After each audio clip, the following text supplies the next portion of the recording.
magalit kay Nita. Wala naman siyang kasalanan sa inyo. Bata lang siya. Tapatin mo ko, Nanay Ima.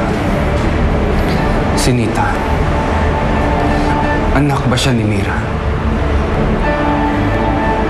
Anak ba siya ni Mira?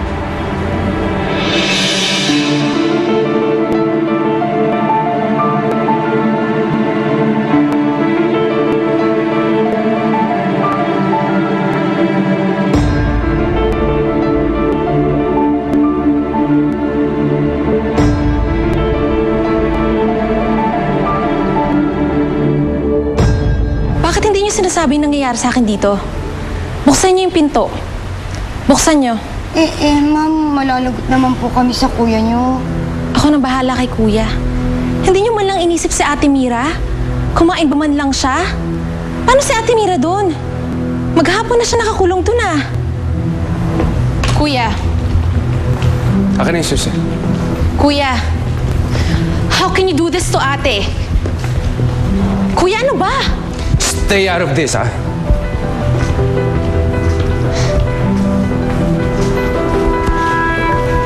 Kuya, please.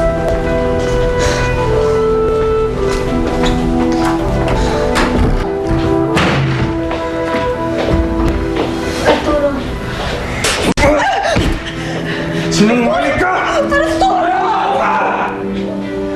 Kailan mo ba ako niloko, ha? Kailan pa? Kuya naman, please!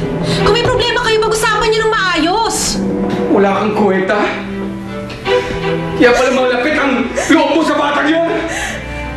Dahil anak mo siya! Maniwala ka sa akin. Hindi ko... Ngayon ko lang nalaman. Hindi ko akalain na ganyan siya. Tumahimik ka! Ano ba, kuya? Please naman, oh! Ginago mo ako. Kayong dalawang naglalaki mo, ginago niyo ako! Hindi totoo yan. Ano hindi? Sino si Ben, ha?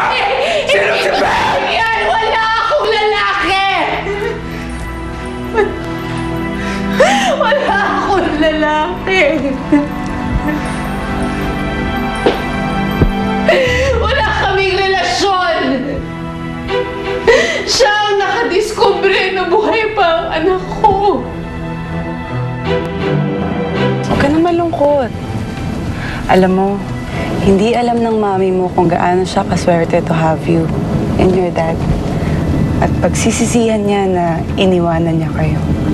Tita, do you really think na iiwanan na niya kami? Huwag ka magagalit ha. Pero to tell you honestly, hindi ka naman talaga minahal ng mami mo eh. Mas mahihirapan kayo kung pipilitin niya yung family niyo mabuo. Kung iniwan niya kayo, so what? It's not the end of the world. Tsaka, marami namang pwedeng pumalit sa kanya eh. Like me. Alam mo, Misty, kaya ko naman kayong alagaan eh. Kaya ko kayong mahalin ng daddy mo. We'll have a better family.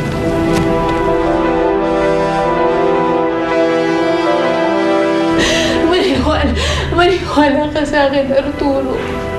Kung may inilihim man ako sa'yo, yun ay yung pagkakaroon ko ng anak ko bago pa kita makilala. Anak ko na akala ko matagal ng patay.